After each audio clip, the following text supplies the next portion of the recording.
Tức đã intro nè. Đó. Thấy rồi nè. Lấy vào cột vào đó. Trời ơi, hợp tình tiền. Mà ăn ngay vậy. 7 ngày thì do chi thì. Tình tiền 7 ngày. Mày chất đảo à? Mặt phẳng đúng không? Mong to. Mong trên túp cái nạp rổ hên. Chục cháy á, nghĩ ra chục cháy á. Anh ta có bên chục cháy ra. Chọc chọc. Lấy đó có hốt xôi mà xôi á. Nằm chát đó thằng ráy á.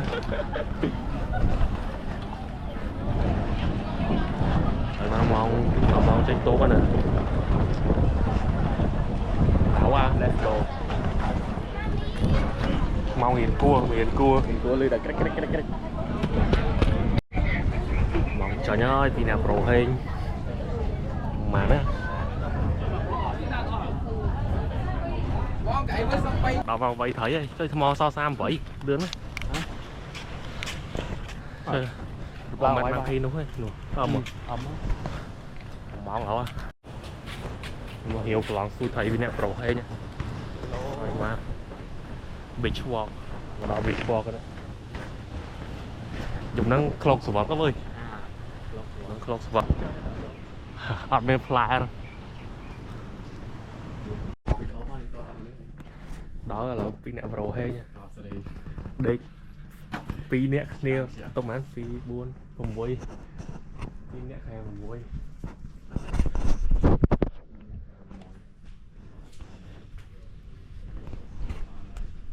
Tốt tắc là nắng à. Lại bê chứ, rau ra, ngập lối vậy thôi. Rồi.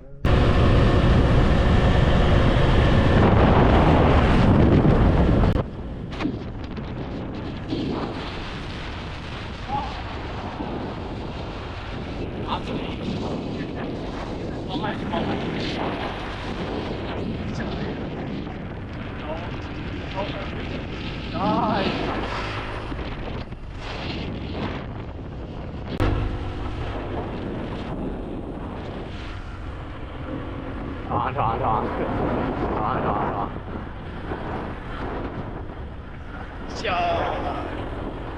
Mày có. Oh my, tròn xẻ lắm à. Mày cho anh nhưng mà.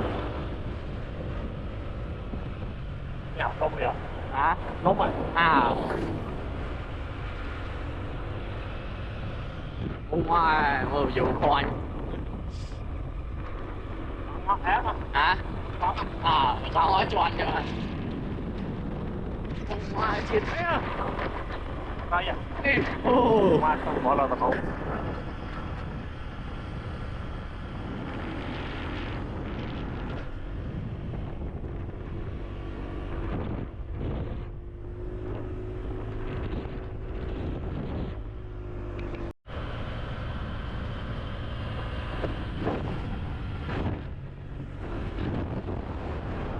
À. Chả chết.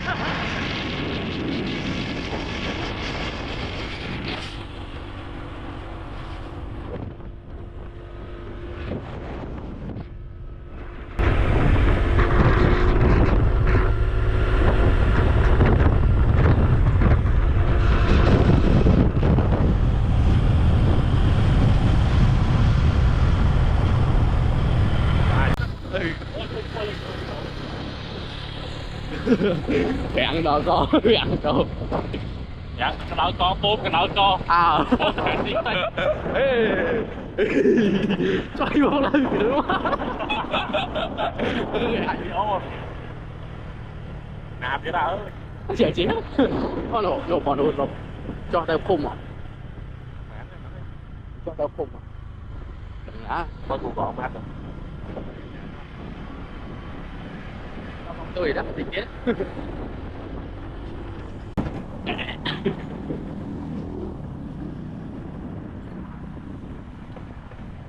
Đầu tay cái đầu chứ. Chưa à? À đấy.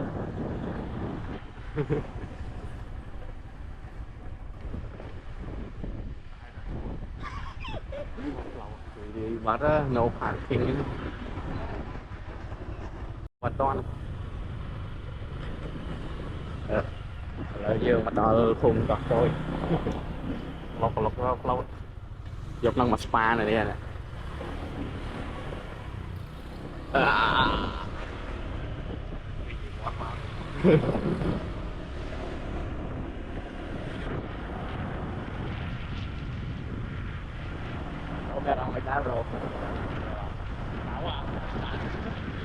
Về không phải chỉ còn đi.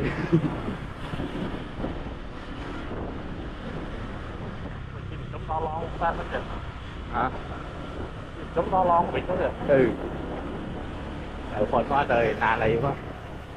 Chơi mình nãy club tiên mình, ở chỗ club á. chỗ ơi Ô anh play tài ăn đi. Mai vậy, ăn mai vậy. mà to lùi Hello.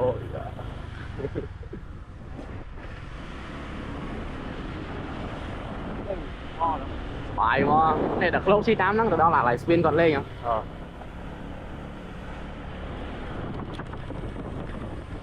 Chứ mày bắt lư chứ thôi dưới ta ngắt rồi ở đây ăn bia lần cái này ta video đây, tôi record đây. ta còn hóm đáo Ô hòn.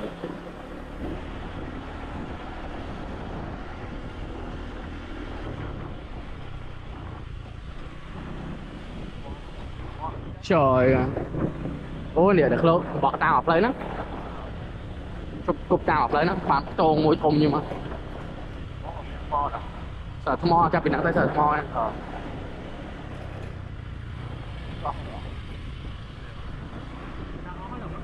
Ừ. Nè thơm mo. Con đã đau hò mơ. Ừ. Con đã đau mơ và lỏng tôi thấy. Dục nắng trên tôi thấy hòm hốp đi con rong sình lông à mình cắt con rong sình lông ấy nè à hello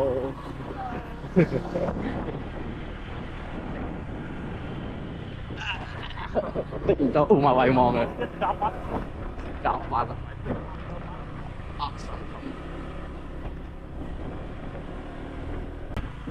ừ cô này có ba job này nè ơi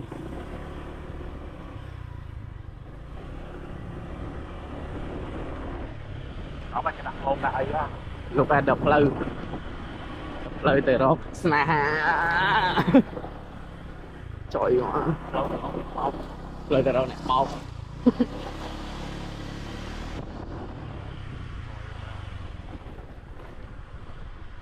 ồ đi flow đó bắt lẽ ôi rồi cho tôi thấy rồi thấy rồi đi flow nó bắt lẽ ra tất cả nó à nó là sna ôi đi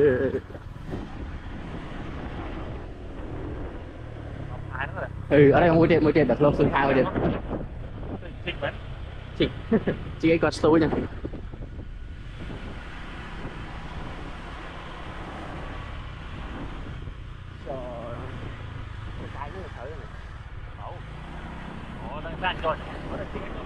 à do mà đó quay mà quay thôi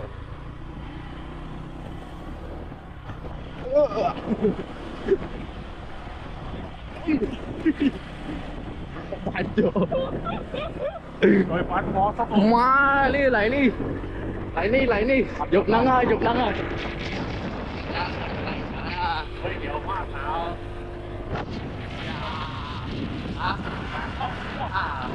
mới một bãi men lại xuống quanh đặt lô cho cua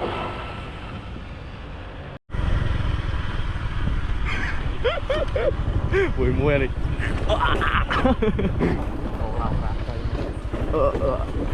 trời mà cái này nó đảo đổ nó đi mong 71 lên ừ lợi dương phòng thôi đầm nợ từ cái này dương từ cái này đòn dương mình để do đòn từ mẹ lát để do đòn tôi từ đây à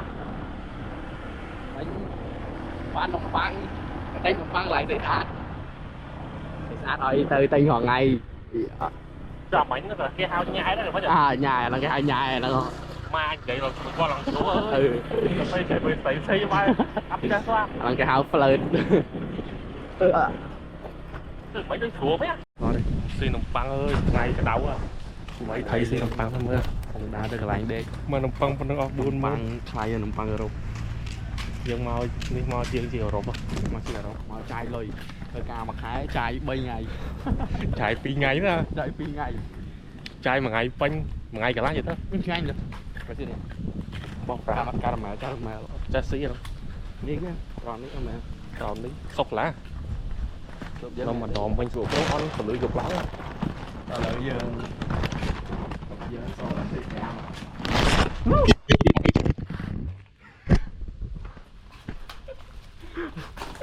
mà băng hẳn rồi chơi hơn này tiếp không tiếp á đúng rồi nãy bắp cho tốt nắng à tiếp mới nhở mai sau đồng hoặc là ăn đúng rồi tao mình làm cái bò đấy dục nắng dễ lắm rồi mà cho tao mang tôi thấy ấy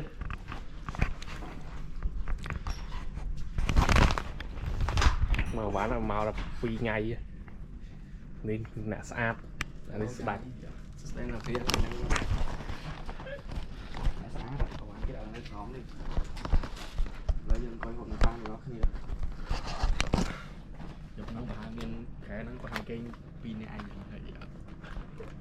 lúc lăng xe con lại cho lên sẽ cục giá lái cục giá lái mới khó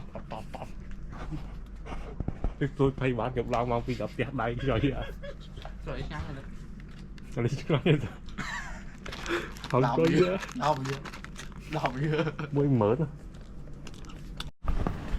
mà lẩu anh nên ai xả thế là ơi ọt mò đau mong của anh 7 ngày à mà mới ai xả mà đau mong của anh nhá mong mảnh là tấu cái đau cha let's go thu đỡ đau à thật gì à sạch tắc thật gì à sạch tắc hồng màu à ngọt được nè tất đặt intro nè rồi thời tiết thời activity à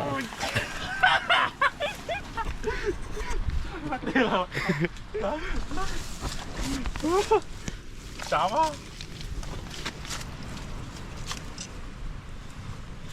để một chương tiếng nhá chọc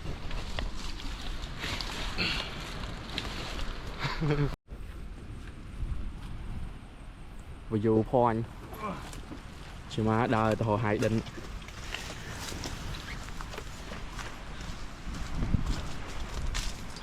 cho em ơi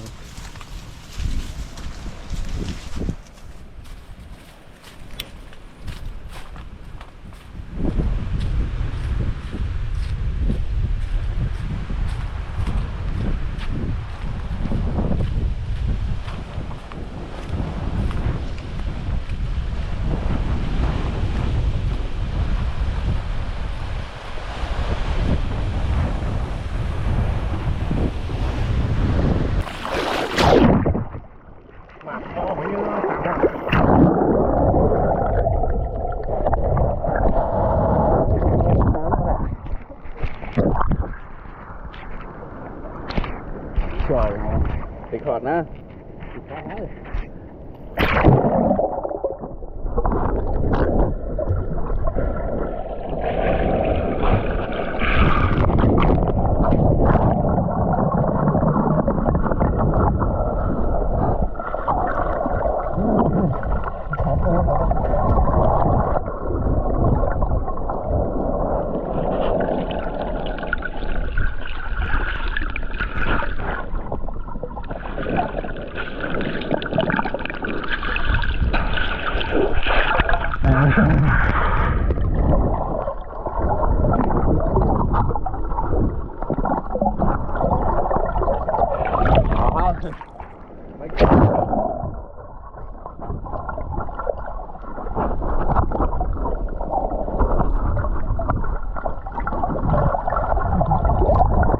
lại nè lại không mọi lại chơi mà tao dần dạo vào đi ơi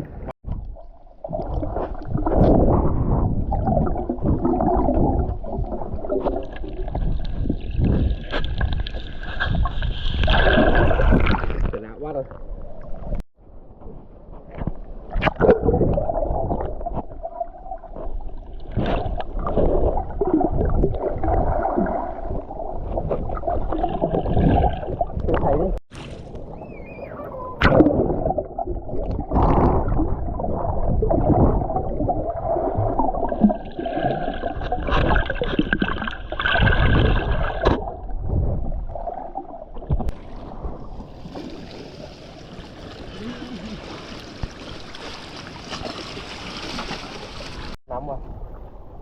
nào mà thấy này thân nói dùng nó bán thèm nói vậy với phần là món hai món à đấy tại coi nó phần món ma đó thèm nói thèm này phá luôn lại chơi đấy miền do nó mà nữa chả nói thèm cá rồi cá thôi thấy chặt một chi đã lỡ ngon ăn đấy thèm ngon ăn bây giờ tí luôn mới chơi lại ăn phong đi muốn không bị chứa gì mới bị hết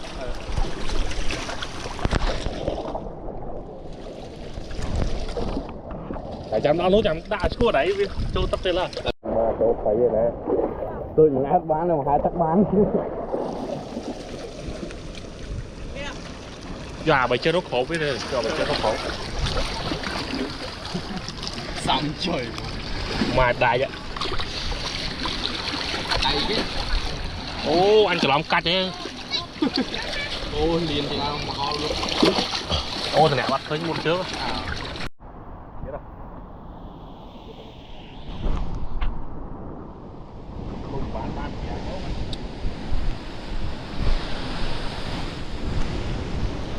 chơi mình do trải phòn mà hả lấy cho nẹp thấy nẹp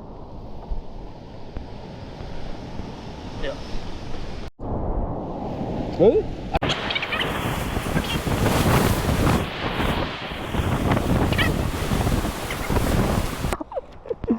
ấy mình cắt lại thằng chân ấy chơi mà này lại mơ sunset lời dân sunset ăn pe dân từ tiêu với nhây từ người chắc đời từ có tôi hộp một hộp và đốt hay dần dần từ chia lời spin để hơn nó chật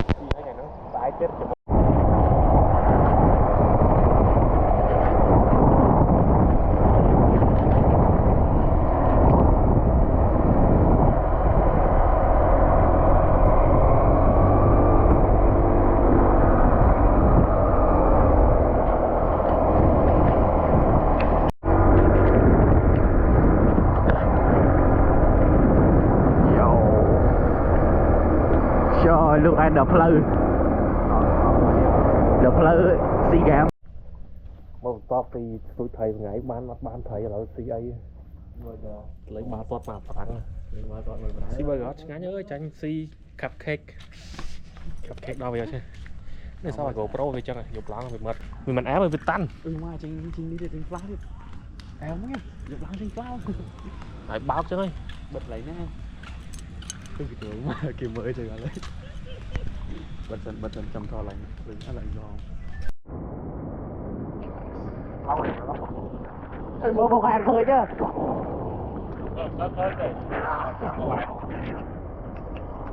ngoài ở lời là từ đó phim chụp chay dương trang hộp rạng như thời tới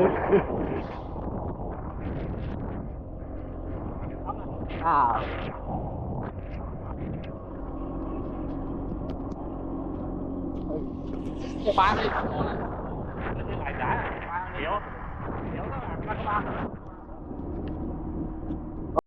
anh nhà nó lại chạm một chi cắn đây ngỏ mơ một anh khởi linh tới này một khu đồ khối ở đây mà hai gì bắt con đấy đấy khu ở đây là cái gì đây một đầu một hộp xí hộp nhâm gì lắm hộp nhâm nữ phun con tôi cho lại một món cho lại cái khối xíu xí cái bây giờ hẹp vẽ có má xuống quá đấy mà mở vô này sẽ có là đọt thọt nó anh thọt nó hiên vậy đòi canh vậy khi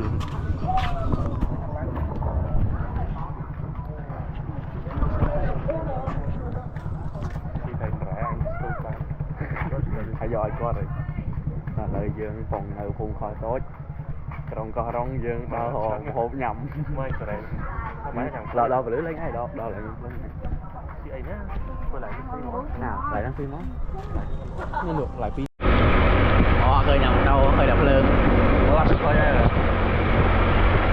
Tiểu ơi Phan Tiểu con này tôi vừa khơi nha chơi chị có bá à bắt khơi đấy xong đúng không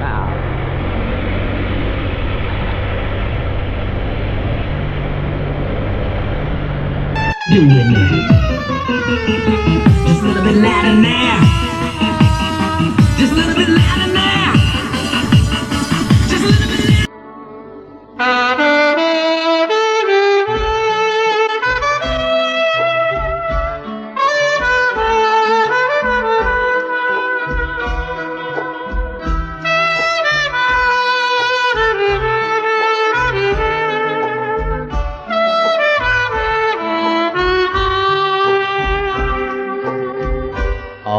ថ្ពាល់អើយថ្ពាល់ក្រហមឃើញសរសៃថ្ពាល់មកថៃម្លេះទេបើយកញ៉ាំរឹតតែសំជាងគេត្រូវតែស្នេហាថ្ពាល់ក្រមុំថ្ពាល់ក្រពុំព្រមចារីថ្ពាល់រីកមេចាំងភ្នែកថ្ពាល់រលោងថ្ពាល់រលោងចំឡែកមួយមើលភ្នែកមើលមិនខែទេ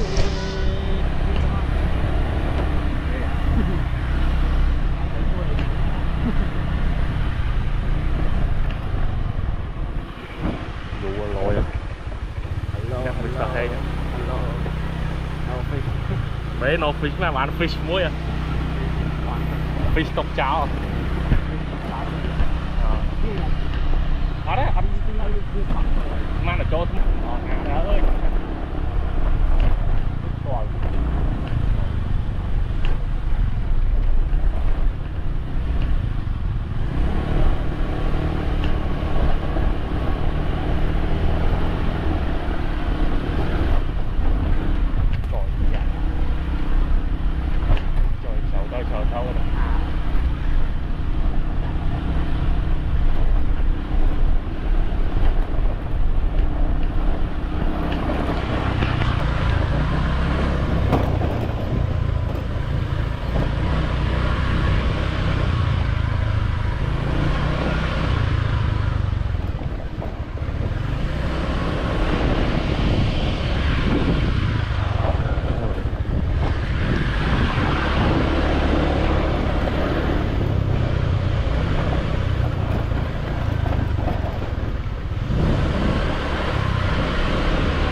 trái chín lối à trái à chua và là chua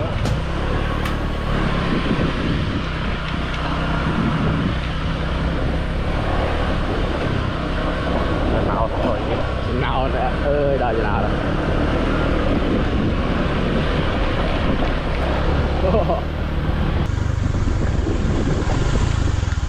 yeah chica yeah lại bắt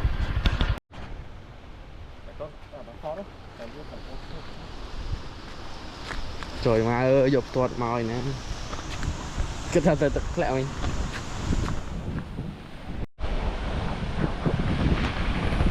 tụi mà mới khóm nữa có bạn thấy rằng sớm anh khóm cho vậy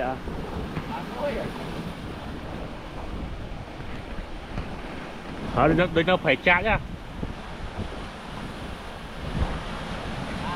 đây nó phải chắc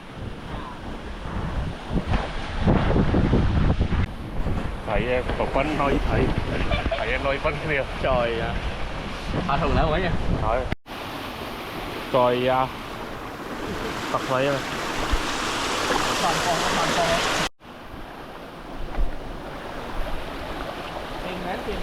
tên rò đó đây tên thầy ở chưa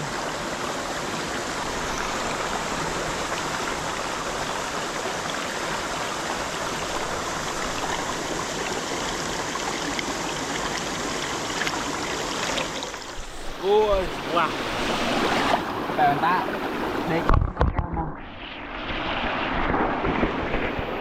phế người ta sủa mở ơi à có cái à phế mua cái ăn mơ cam mơ sợ ăn thôi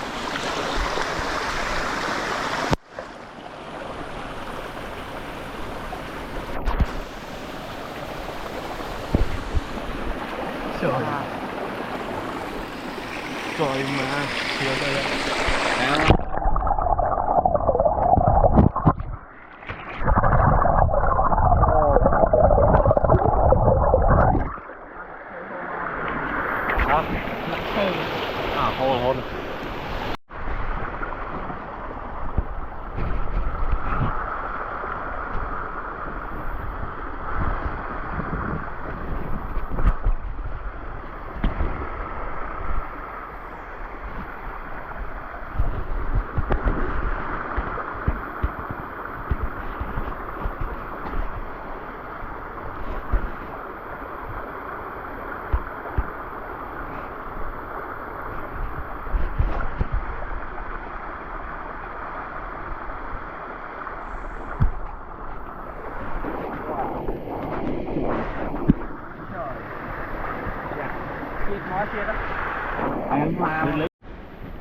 Rồi mà ở đòn quá nha ơi.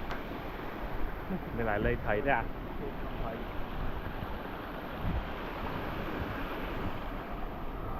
Nó mà hiểu phải coi khám á. Mà đá tam tắc đấy đang miếng lạnh tối gì. Đó hiểu hôn. Tôi quán tóc cam tố à.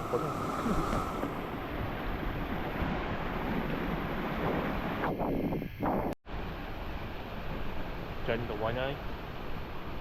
Trên tụi quay nhá. Ngay. Liền đón được tắt. Đón được tắt nhảy về. Tôi đã lại chặt hơi ngon rồi.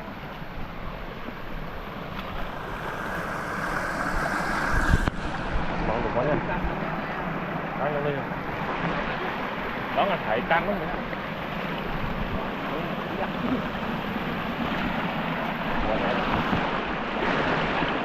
Còn lại mày lên như chết. Giờ em lìa xuống lên. Trời. Bông còn đây. Còn lại mày chết.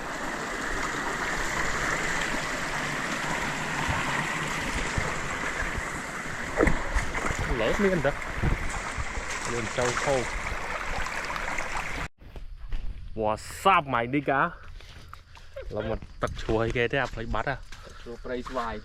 Thật đã tầm xí bài hào nha. Này mình đàn tô đó. Chỉ hót à. Một đôi khoai cho nó tận đầy kia tơ đây. Phát hiện chi.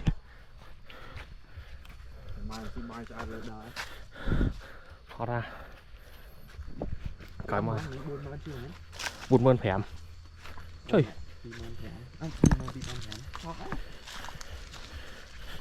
Anh cắt thăm mà nó buồn mơn chiêng này. Mà nó mơn phèm à. Em mơn bí. Nó buồn mơn phèm chút chơi mà phong bay pon tay của chúng ta. Trời thong mấy không? À. Ở ngay nhá. Với đã tắt tròn vậy. À. Tắt sai nó tròn vậy. Hồi chúng mai có tích ở thời nhiều rồi. Xong chu mai thật đó chu men. Hoặc khổ chứ lưỡi con. Đúng à. Coi thấy một cây vô mo rồi vặn hoàng ngay. Cả vô tổ đau cho nó. Mà tổ đau ra.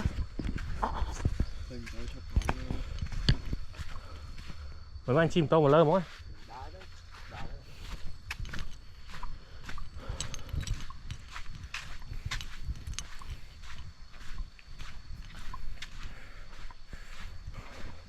Hot rồi nè. Tổ cái chí đau sao? Mà triệt đau. Tại vì do xong mất đằng đau được vô.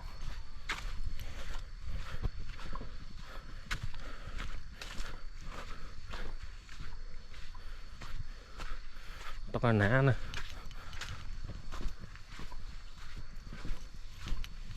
Lương lên tóc nó khóc mà. Làm đo lớn đi. Đo đang mang cái lô đi rồi mưa.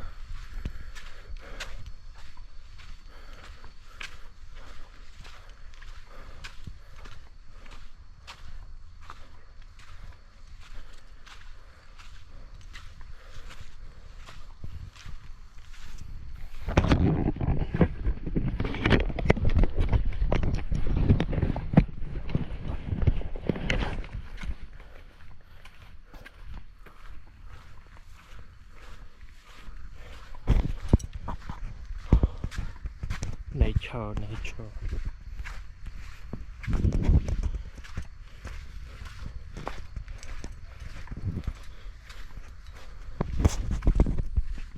họ ra ngày đi ta đau mỏng ha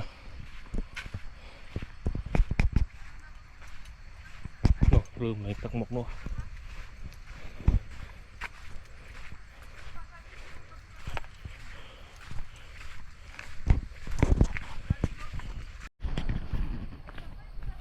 trời mà tôi cho máu ăn vô thì đá chưa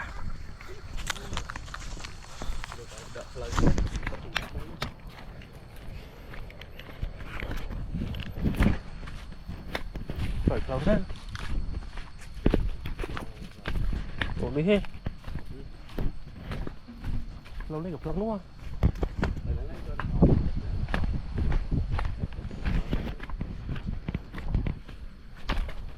này là chi con à trời ạ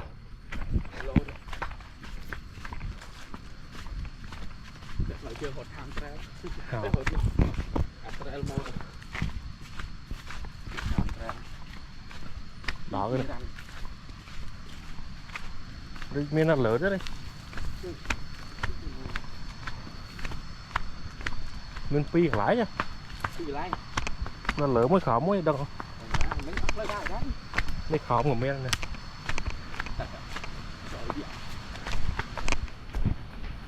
wow.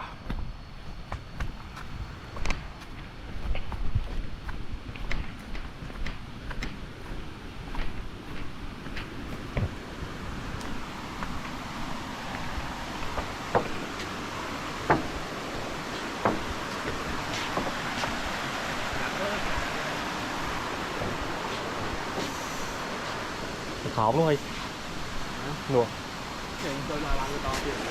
nua nó lỡ cặp cái khô nào kẹt nó quá trời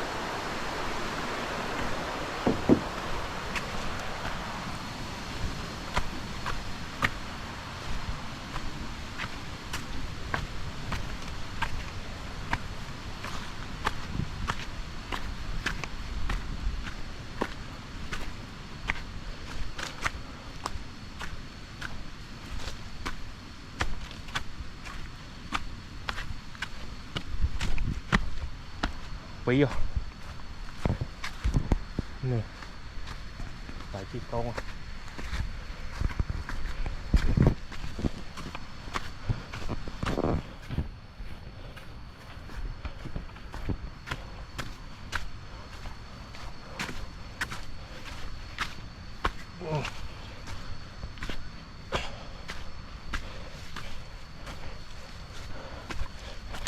hot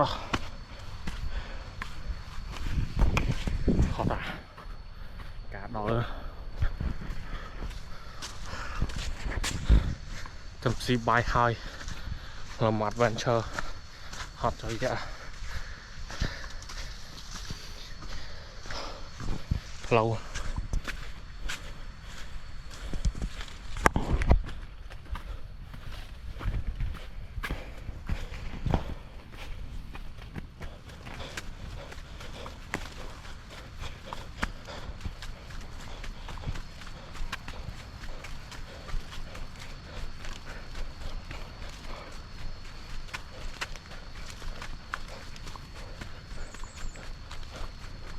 bạn chờ cho vậy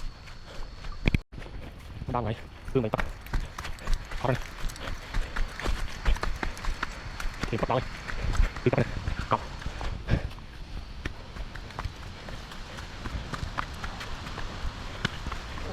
đó đây chia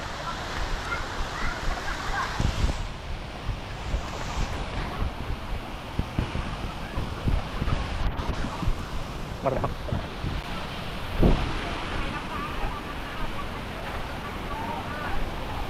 trời mà đỏ ơi hot ra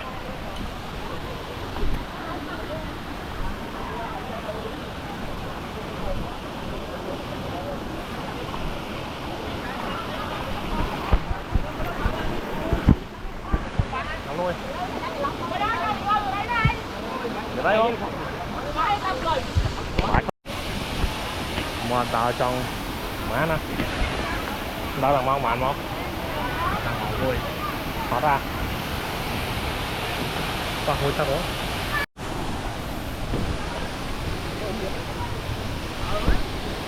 rồi lái rồi mà pro hơi máu rồi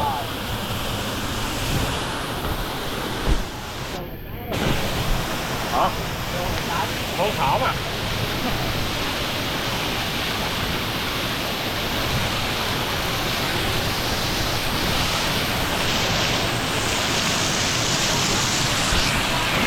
dạ ơi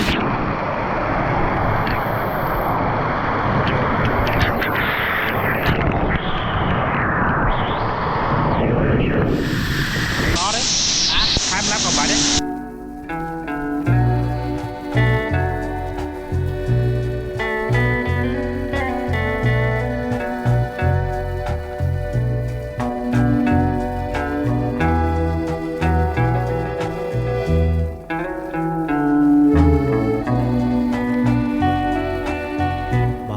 chuộc hai trong chuộc tiền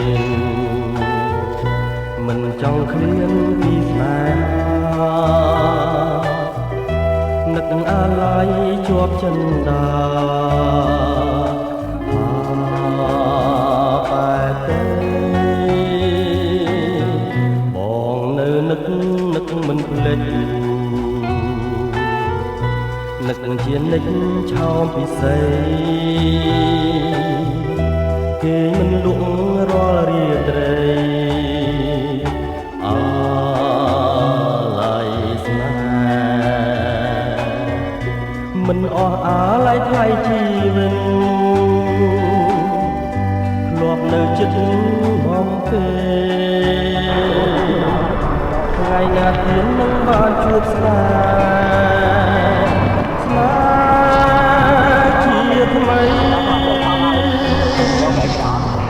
chia mấy nực ghê cha cột cặp phá sau một say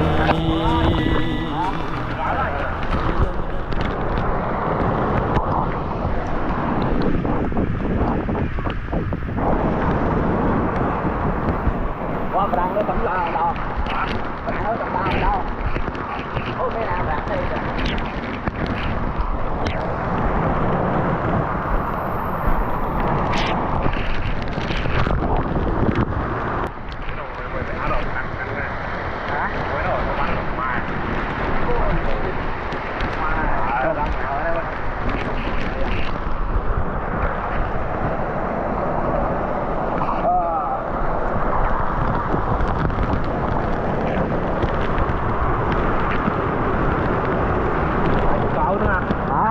bao đi thọt chứ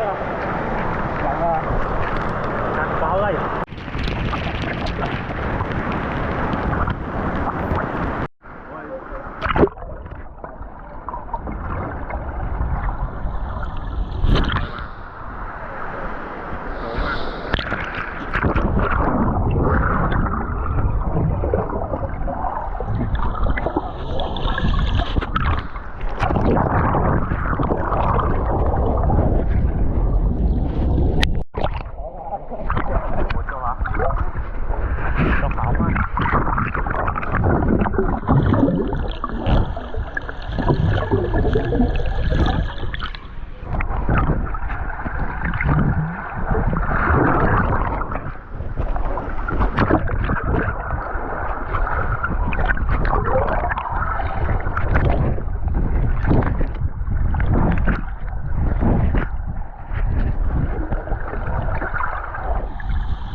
trên rồi quá nha rồi mà bên đây sẽ băng cà lộ rồi bên mà đi đoạn bên đây băng cà lộ toàn vậy tạm ở đây chứ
rồi mà thôi mấy à đâu này chả tàu à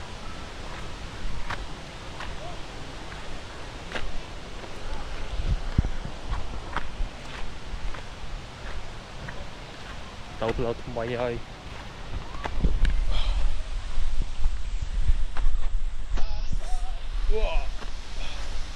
cái đang quay thầy này ai biết ơi cặp mà tôi pin em sợ hết tôi bắt tôi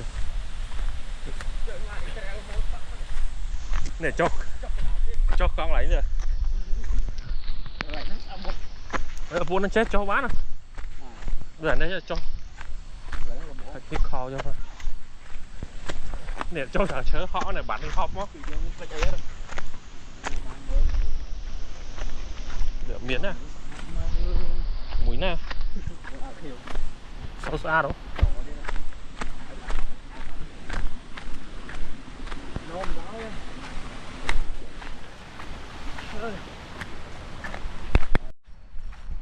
đào lâu mày nè phải chừng 4 tích các bạn được đòn màu canh GoPro vô không canh vô mọi người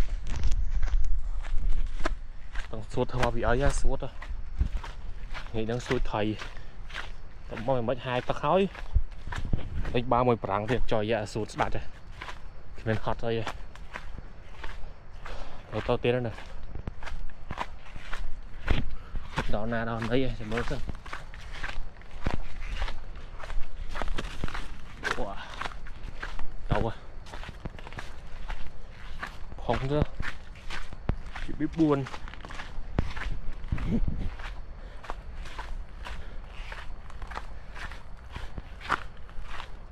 sợ phải bạn chỉ có em mớiเป็นคอร์ดเพรสสุด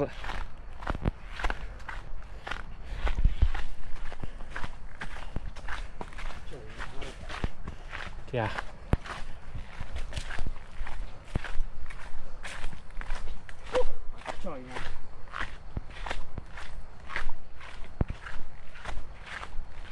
chồng lâu lắm ha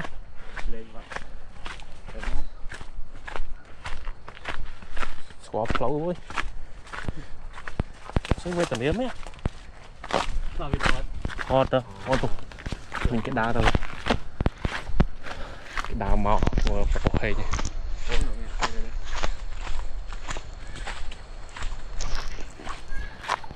đâu rồi nó chỉ con em mình tên không bạn là bậc cua đó bò mà chỉ xong đá quấy à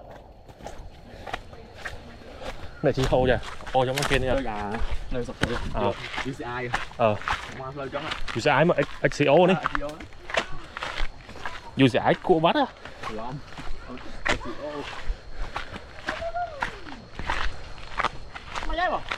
nhận đây không lòng đi ngay chất bao nhiêu lòng đi ngay cả chất cái bài mà lòng nào bao nhiêu trộm bài thờ si trong bán đó chứ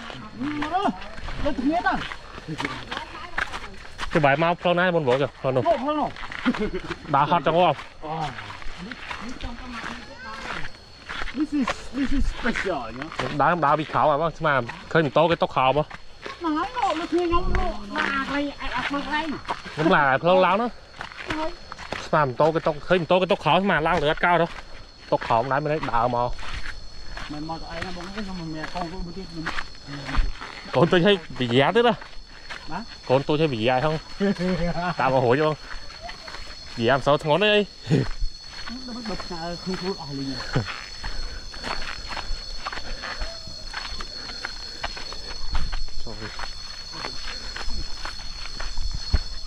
chập chơ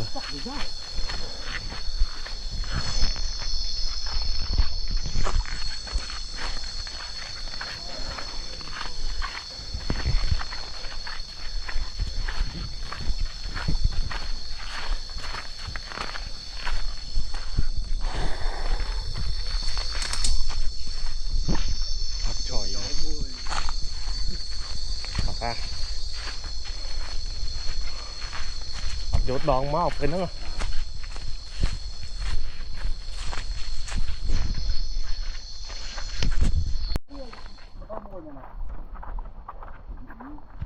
thọ đó đúng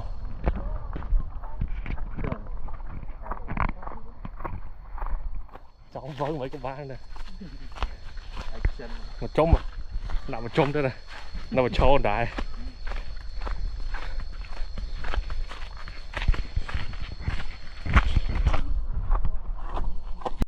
lại đạm câu cái đá khỏi đá tạm rồi nè lại đâm đầy đó nhông dây không ta ở mưa ta thành nhà ta phơi nước cái bay thành nhà ta ná phơi nước đo cái nông ơi bây giờ mua bây giờ như thế này thì thành nhà tay ơi mưa ta thành nhà đấy ai thôi mà không em mày đấy flow ôi này mong thầy bay đấy buông lá một xe rồi đó chứ mà mang khí mới nô có số qua nhà nó tên có bên má rồi nó tên tên nè phum nè lỗ tam flow nè lỗ tam flow à flow dương xếp trâu mau phải chuồng to chuối cái lỗ miếng đâu không dục lắm không dục mấy nè sao phè mà đi dục nó chầm bây giờ thì phi xả hết em dương má tên được coi pe đó mình tên lỗ nè xong rồi mình lấy em có nhà đường to cho má oi lôi tiết cho cái làng ấy trong tia sẽ bao vị cho mày rồi bong với nó xuống vậy thế nữa bong đi sao thấy vậy mất ha cho mấy thầy mà ngay đọc thì được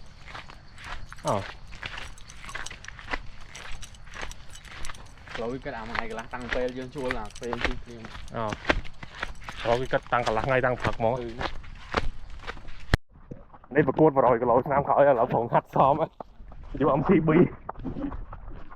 hạt xóm ngồi cọp á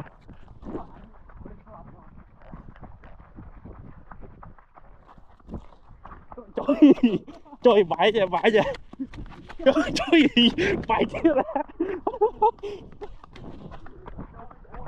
trời bà ơi phải được bãi cuốn mơ với chú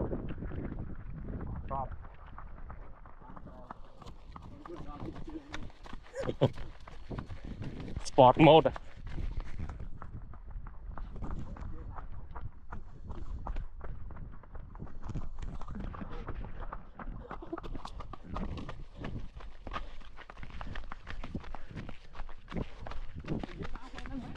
hả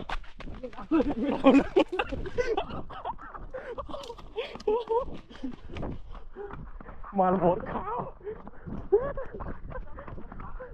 hả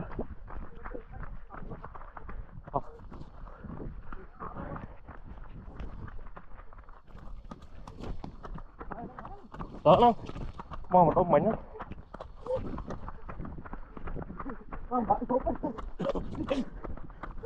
anh là vốn khao đâu này khó ra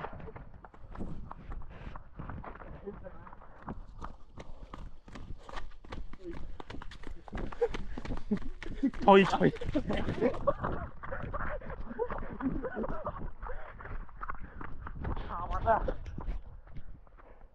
khoảng âm tê pi rồi chẳng anh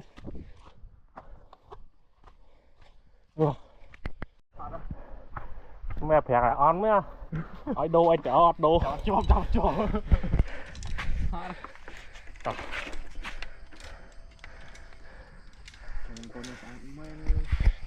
tới à bọc nông của ta mong ấy